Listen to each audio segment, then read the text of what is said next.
Letters from Seneca to his friend Lucilius on bronze and brain. The old Romans had a custom which survived even into my lifetime.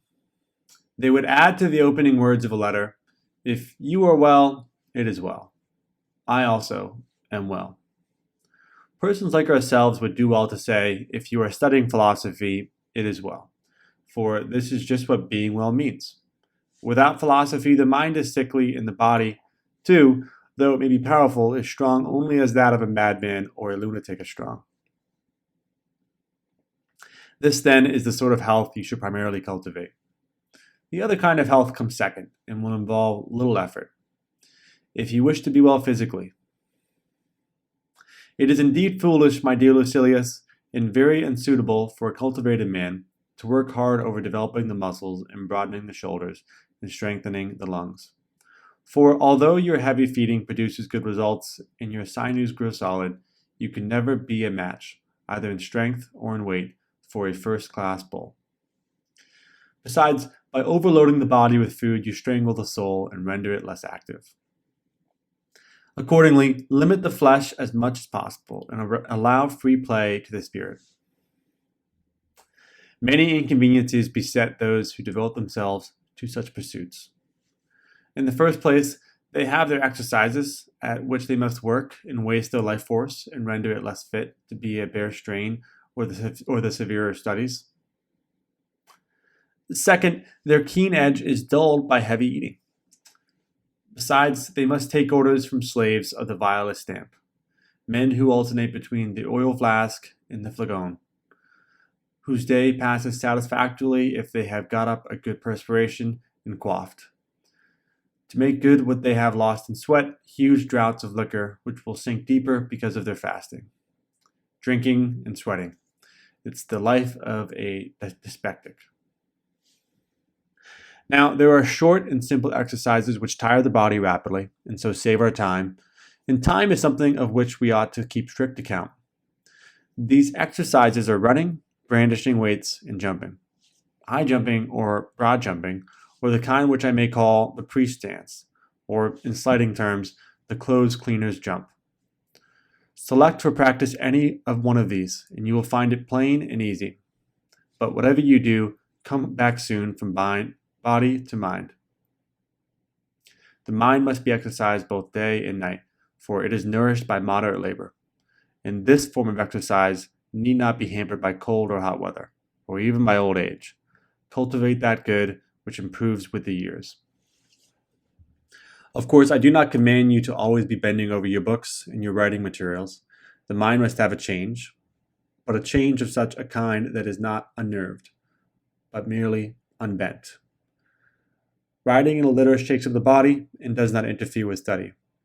One may read, dictate, converse, or listen to another, nor does walking prevent any of these things.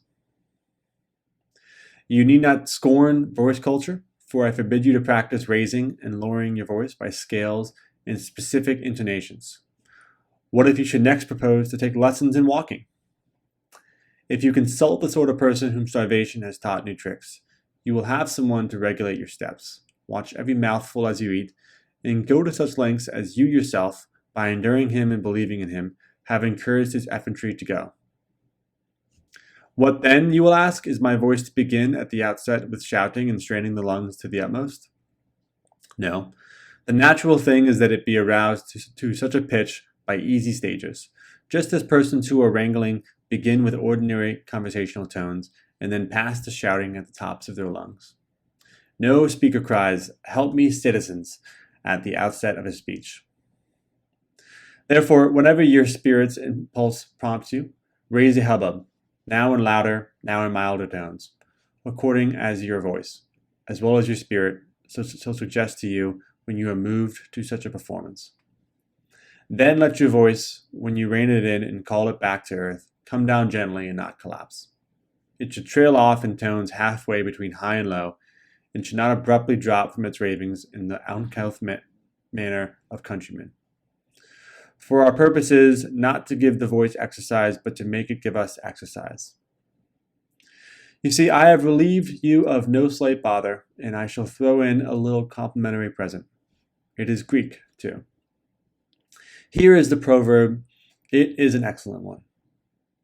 The fool's life is empty of gratitude and full of fears. Its course lies wholly toward the future.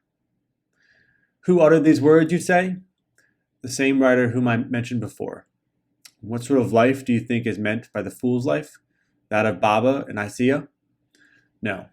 He means our own, for we are plunged by our blind desires into ventures which will harm us, but certainly will never satisfy us. For if we could be satisfied with anything, we should have been satisfied long ago. Nor do we reflect how pleasant it is to demand nothing, how noble it is to be contented and not to be dependent upon fortune. Therefore, continually remind yourself, Lucilius, how many ambitions you have attained. When you see many ahead of you, think how many are behind you. If you would thank the gods and be grateful for your past life, you should contemplate how many men you have outstripped. But what have you to do with the others? You have outstripped yourself. Fix a limit which you will not ever desire to pass, should you have the power.